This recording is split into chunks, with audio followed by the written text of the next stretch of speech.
to heal. To have the leader of our nation come here to console our grieving community is monumental. President Biden, your presence is making a difference to so many. It was on Lunar New Year's Eve, January 21st, a time that should have been one of celebration and joy, that a gunman came into our city at Stardance Studio, killing 11 people and wounding 9 others. He then drove to another dance studio, Lai Lai Ballroom in Alhambra, to shoot even more people. Thankfully, Brandon Tsai heroically disarmed him, but then he got away. As our entire city and LA area awoke the next day, the fear and shock was palpable. I was on the ground at City Hall that next morning. I saw the fear in my neighbors' eyes and heard the terror in their voice as they told me they were afraid to go home, go shopping, or even send their children to school. A day-long manhunt ensued, but thankfully, Sheriff Robert Luna and his team tracked him down miles away. Surrounded, he ended his own life. Though the immediate danger of the shooter was gone, Monterey Park and the Asian American community nationwide are still reeling, and we are still grieving. As the first suburban Chinatown in the US, Monterey Park holds a special place in the heart of the nationwide Asian American community. That's why it feels as though the attack on Monterey Park was an attack on Asian America. I've met with the victims' families, and I've come to understand how special the victims were. They were mothers, fathers, sons, and daughters. They were all Asian American immigrants from China, Hong Kong, Vietnam, Taiwan, and the Philippines, who worked hard to build their lives here. They did not deserve to be taken from us. But what is making a difference is the community. I want to thank the community for helping so immensely in their recovery. I know many of you are here today, and I especially want to thank President Biden for providing every federal resource possible. From the moment the shooting happened, federal law enforcement resources were here on the ground to help in the manhunt. Then, in the days following the attack, Vice President Harris and senior White House staff were here, bringing condolences from the president. Health and Human Services Secretary Javier Becerra visited here to discuss our recovery and found that though FEMA, or the Federal Emergency Management Agency, coordinates responses in a natural disaster, there is no such coordinated response after a mass shooting, resulting in much confusion and frustration. And then, Administrator Isabel Guzman Castillas of the Small Business Administration visited the small businesses near the shooting site to offer resources. We also know this. This shooter had a semi-automatic pistol with a high-capacity magazine that allowed him to shoot 42 rounds in a matter of minutes. He should never have had a weapon that was made for war, nor should the shooters in Half Moon Bay, Buffalo, Uvalde, and countless other places. This carnage must end. Yes.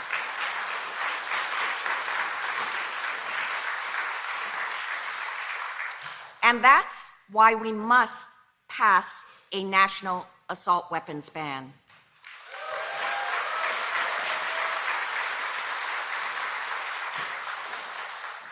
We also know this shooter was deteriorating mentally, having gone to the police to complain of his family poisoning him.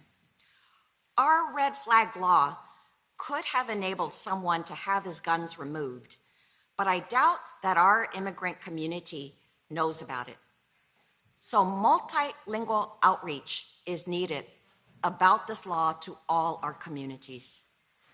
So President Biden, thank you for meeting with the victims' families as well as the wounded and consoling them. Thank you for being with us today in an ultimate act of healing. Thank you for letting us know that we are not alone. And thank you for continuing to raise your voice for an assault weapons ban in this country, as well as for measures in your gun violence executive order, especially with regard to enhanced red flag implementation and a coordinated FEMA response to mass shootings. We need this so that no other community has to go through what we've gone through. Thank you.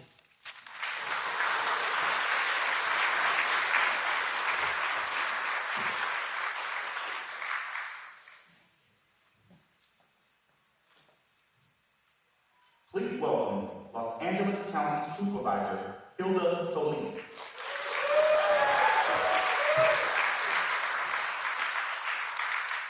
Good afternoon, everyone, and buenas tardes. I'm Supervisor Hilda L. Solis, and I represent the 1st District on the LA County Board of Supervisors. And I'd like to start, first of all, by welcoming President Biden to Los Angeles County, especially to Monterey Park, a city with over 60,000 residents who I am honored also to serve and represent. Thank you so much for being here, the epicenter of a tragic mass shooting. Yes, but, Mr. President, this is also an epicenter of hope and resilience. Here in Los Angeles County, I am honored to have 4 other colleagues sitting on a historic all-women board who, by the way, are all strong gun safety advocates just like myself. Just this year alone, we have unanimously passed 5 gun safety motions, including one you might be familiar with, Mr. President. You and Senator Feinstein put forward 2 bills to ban military-style weapons and high-capacity magazines, in addition to raising the age from 18 to 23 years of age to purchase them. And last month alone, I authored a motion that passed unanimously to support Senator Feinstein's reissuance of these 2 bills. Senate Bill 25 to ban assault weapons and high-capacity magazines, and Senate Bill 14 to raise the age from 18 to 21 to purchase assault weapons.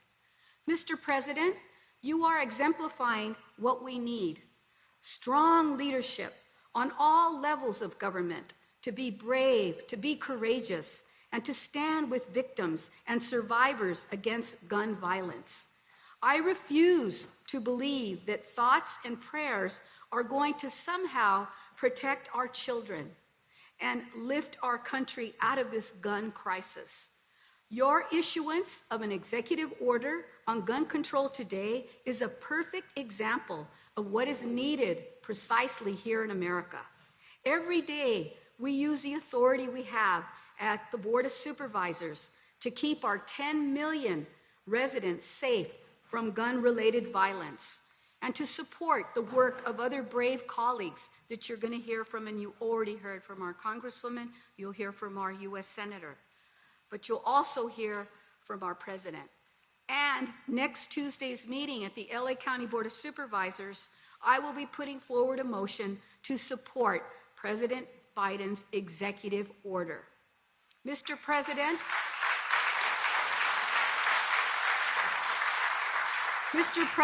you have my support, and I believe the support of many in Los Angeles County. And LA County is ready and willing to continue supporting your efforts and vision to have a safer America for everyone. Sí se puede, and muchas gracias. Thank you all.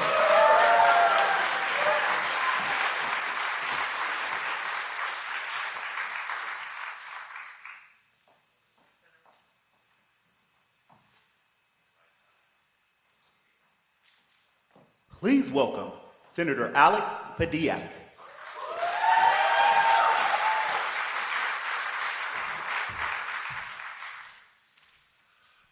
Good afternoon, Monterey Park. Good afternoon. It is a solemn honor to be back in Monterey Park today, here alongside so many friends and colleagues, including Representative Judy Chu and Supervisor Solis, whom you just heard from, but also with first responders, with community leaders, with friends and loved ones of those wounded or taken from us in January. And it is my privilege, Mr. President, yes, he can hear me. It is my privilege, Mr. President, to welcome you back to California. Though I must say that this year it's been too often in the shadow of tragedy and heartbreak. Now today we gather in Monterey Park, a proud and diverse and welcoming community. 2 months ago, it was here that families gathered to celebrate with good food and lively music on the eve of Lunar New Year, and eagerly awaited calls from loved ones wishing them good fortune in the new year. But instead, the families of 20 of our neighbors, after a night of horror, received a different type of call. That night, as we know, a lone gunman entered the Star Ballroom and claimed 11 lives while injuring 9 others, taking from us parents and grandparents and making our AAPI community in particular live in even more fear for their lives. Now, there's no denying it. We have a gun violence epidemic in America.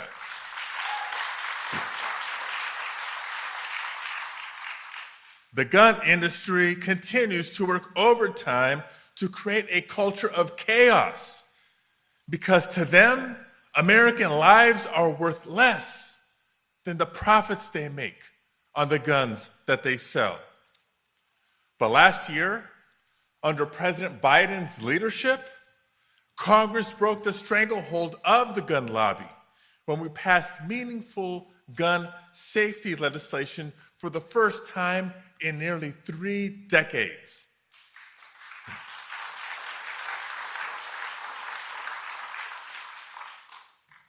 But today, as we gather, not just to remember, we can celebrate the continued leadership of President Biden with his historic executive actions to enforce background checks, to further analyze, get this, to further analyze the despicable tactic of marketing guns to children that the gun lobby is engaged in, but also to make sure that we surge resources for communities like this in the wake of mass shootings.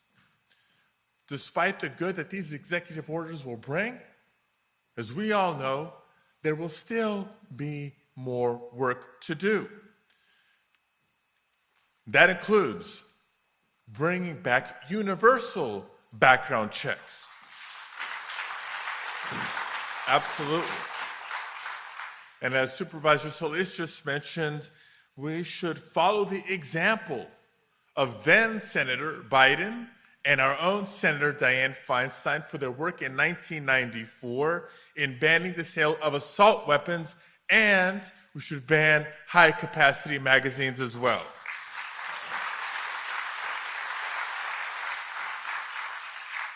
Now, we don't just remind ourselves of these proven policies lightly.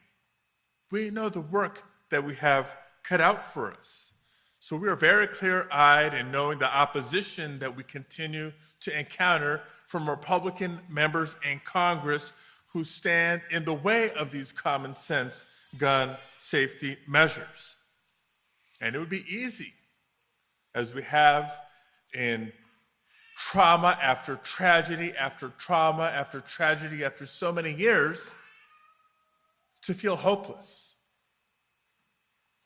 But if ever the United States of America needed to find a source of strength, it is found right here in the community of Monterey Park, California.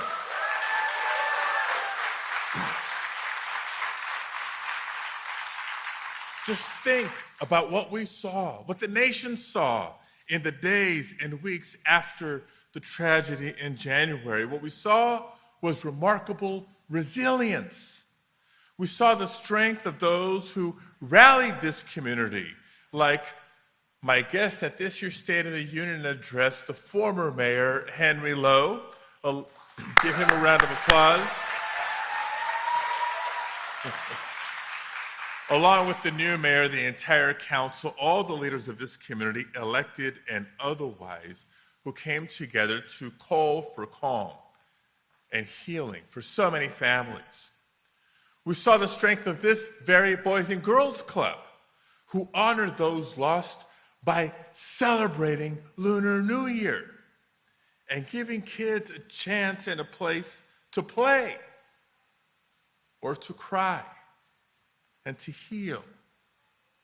We saw the strength in the waves of community members who gathered to build a memorial outside the Star Ballroom, where neighbors would come together to comfort one another and to process the tragedy together.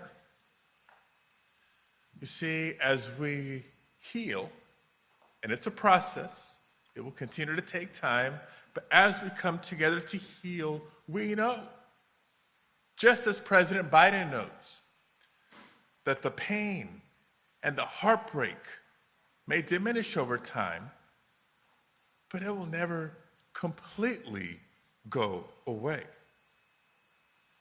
But we can honor those who were taken from us by taking action to prevent future incidents of gun violence. We can and must save lives. We know what to do. We need the will of Republican members of Congress to help us do it. And we can honor those lost by reclaiming the sacred spaces and celebrations and by embracing the people and places that will always make Monterey Park strong and special. Thank you all for being here today. Thank you for having me. Let's welcome President Biden.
Ladies and gentlemen, the President of the United States.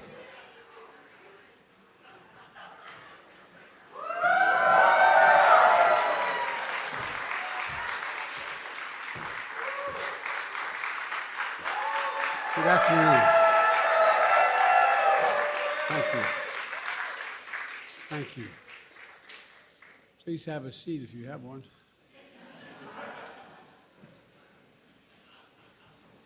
Good afternoon.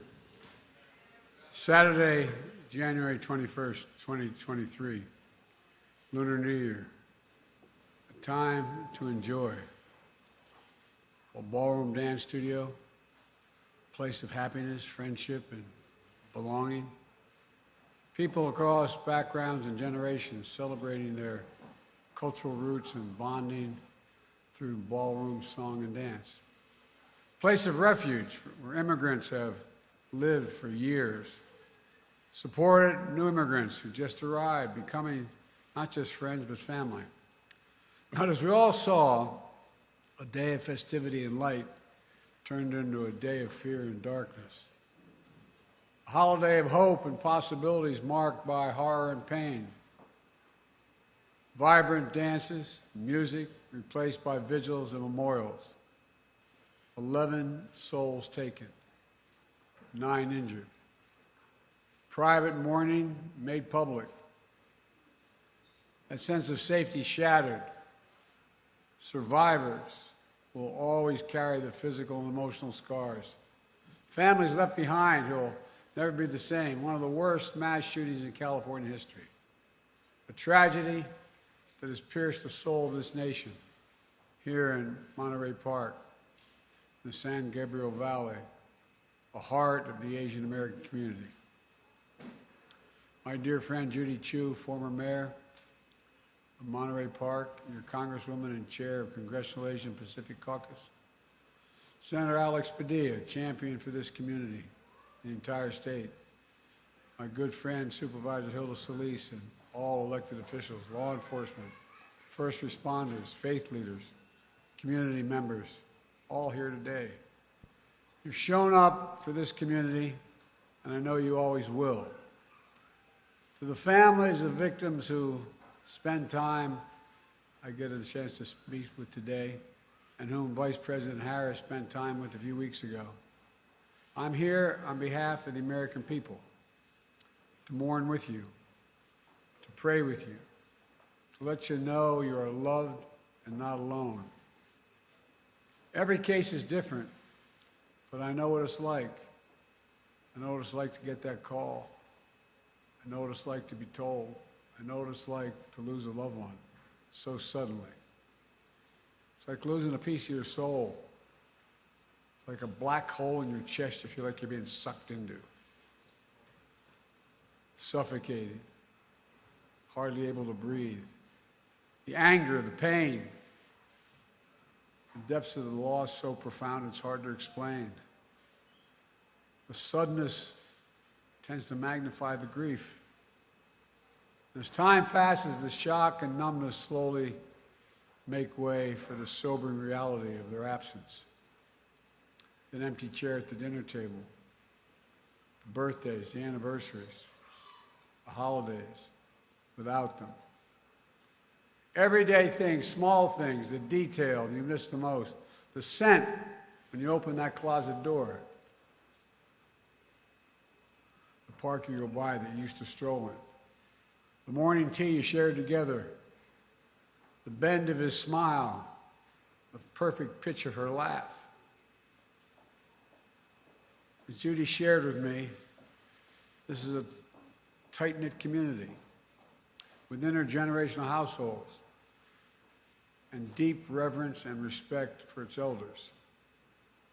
A community that's opened its heart and its homes to friends and neighbors and stood strong throughout the pandemic as anti-Asian hate crimes rose.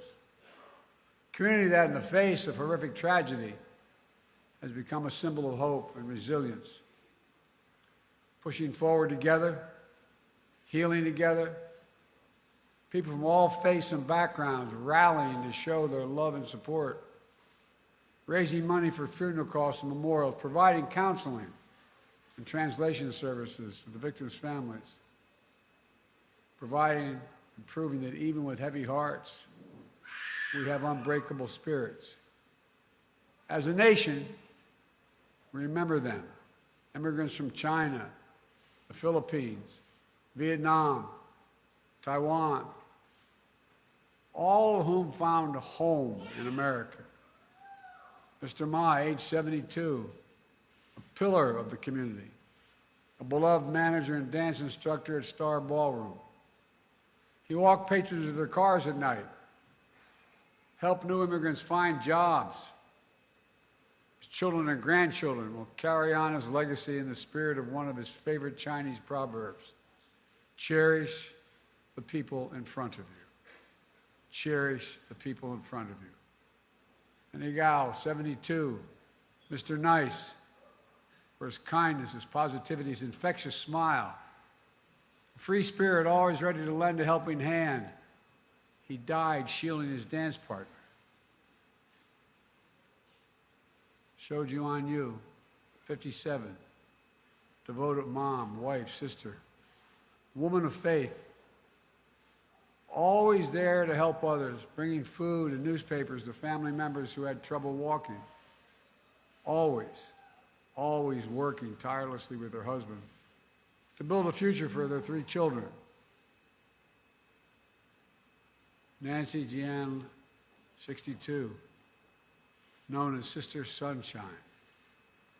She loved to play cards, piano, and the weekly volleyball game. Always sharing her homegrown plants and vegetables with neighbors and friends. A dedicated mom, married nearly 40 years. Husband and wife who were always together, even in their last dance.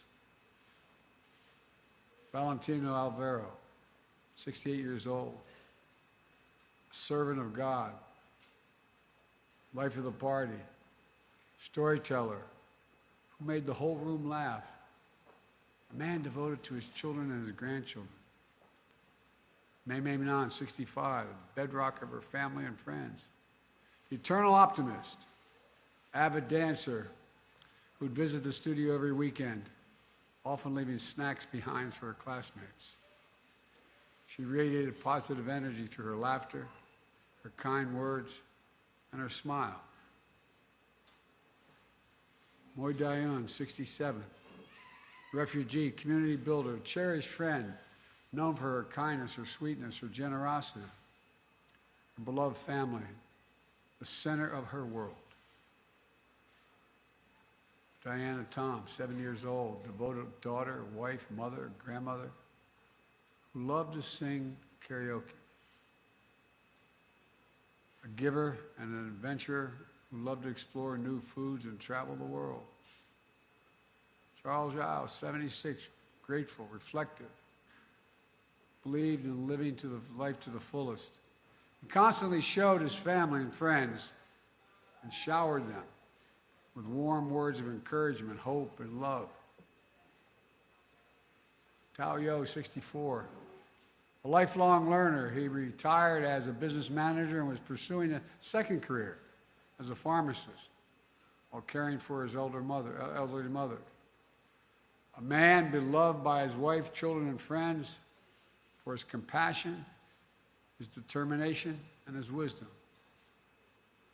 Lily Lee, 63, a matriarch with absolute strength, optimism, and grace. Her daughter wrote, "Stolen is a grandmother whose granddaughter fell asleep many nights nestled between her loving arms. Taken away is the opportunity for her grandson to feel her love and warmth." All of them lived lives of love, sacrifice, and service for their families, for their community. They represent a bigger story, who we are as Americans, embodying the simple truth that our diversity is the strength of this nation. We saw that strength in Maria Liang.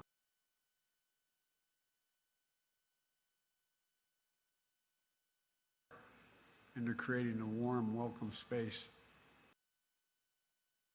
seniors. That strength in Brandon Say, who met me at the airport, whom Jill and I have gotten to know. 20 minutes after the rampage at Star Ballroom, Brandon saw the same shooter walk into his family's own dance studio, just 2 miles away, pointing a gun at him.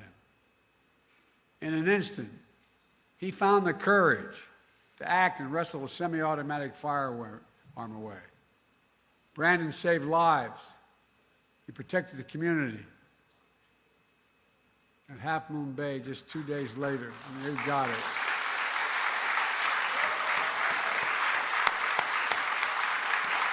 Brandon, stand up.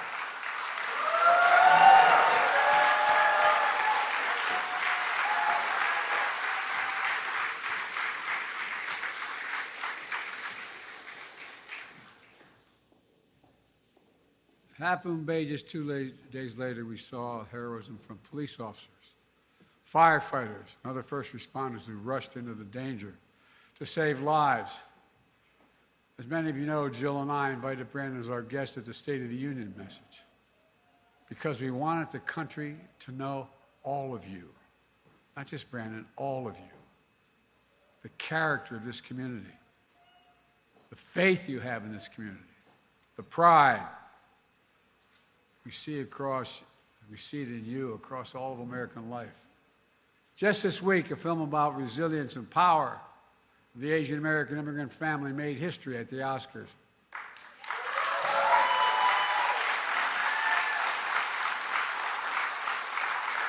Echoing the heart of so many in this community. We also hear a message we've heard too often, including 2 years ago this week, after the spa shooting in the Atlanta area. Enough. Do something. We remember and mourn today, but I'm here with you today to act.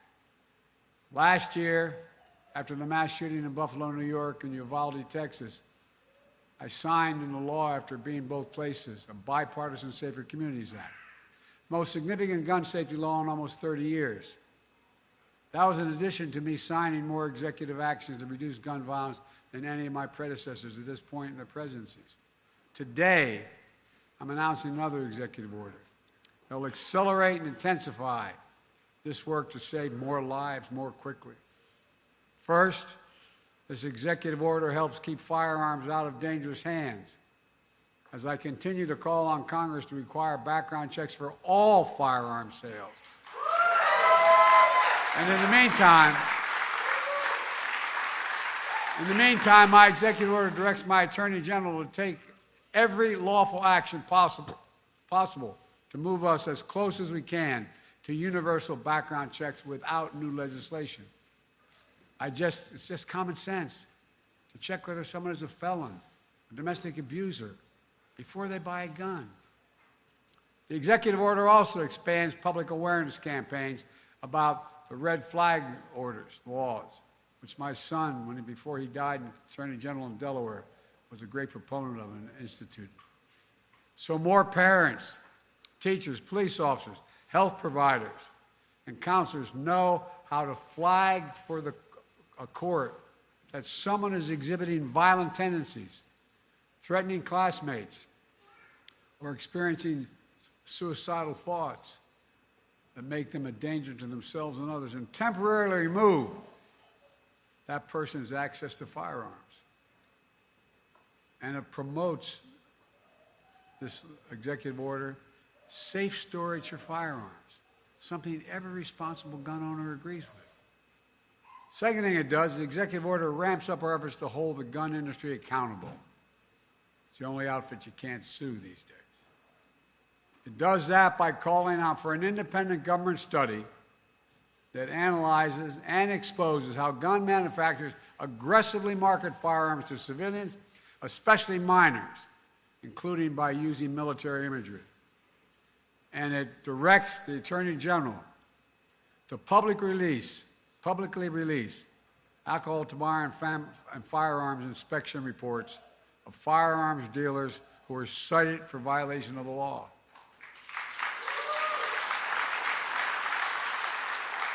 That way, policymakers can strengthen laws to crack down on those illegal gun dealers, and the public can avoid purchasing from them. Third, the executive order improves federal coordination to support victims, survivors, and their families and communities affected by mass shootings. The same way FEMA responds to your natural disaster in California and all around the nation, and it will help folks recover and build after folks recover and build after wildfires and superstorms and droughts. For example, we need to provide more mental health support and grief and trauma, and more financial assistance when a family loses the sole breadwinner or when a small business shuts down due to a lengthy shooting investigation. There's more in this executive order, but I'm not stopping there. Last week, I laid out in my budget that we invest more in safer communities and expand access to mental health services for those affected by gun violence. Congressional Republicans should pass my budget instead of calling for cuts in these services or defunding the police or abolishing the FBI, as we hear from our MAGA Republican friends. But let's be clear, none of this absolves Congress the responsibility from the responsibility of acting to pass universal background checks, eliminate gun manufacturers' immunity from liability. And I'm determined, once again, to ban assault weapons and high-capacity magazines.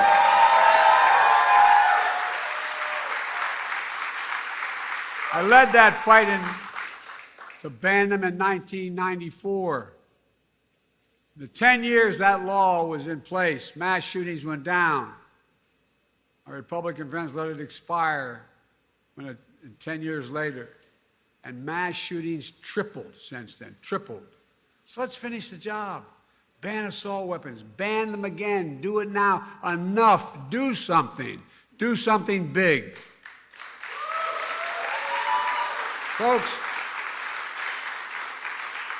let me close with this.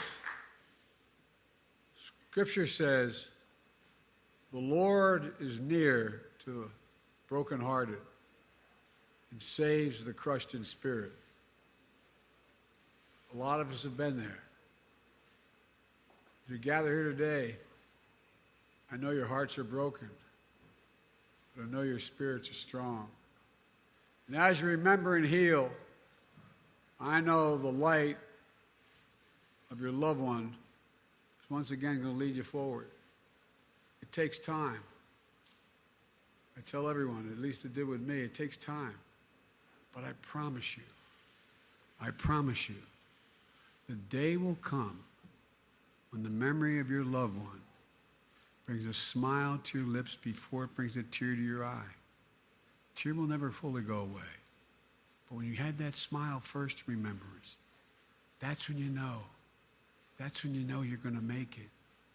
You're going to know you're going to make it. My prayer for all of you is that day will come sooner than later, but I promise you, it will come. God bless you all. I admire you so damn much. Thank you.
Ladies and gentlemen, please remain seated until the departure of the official party.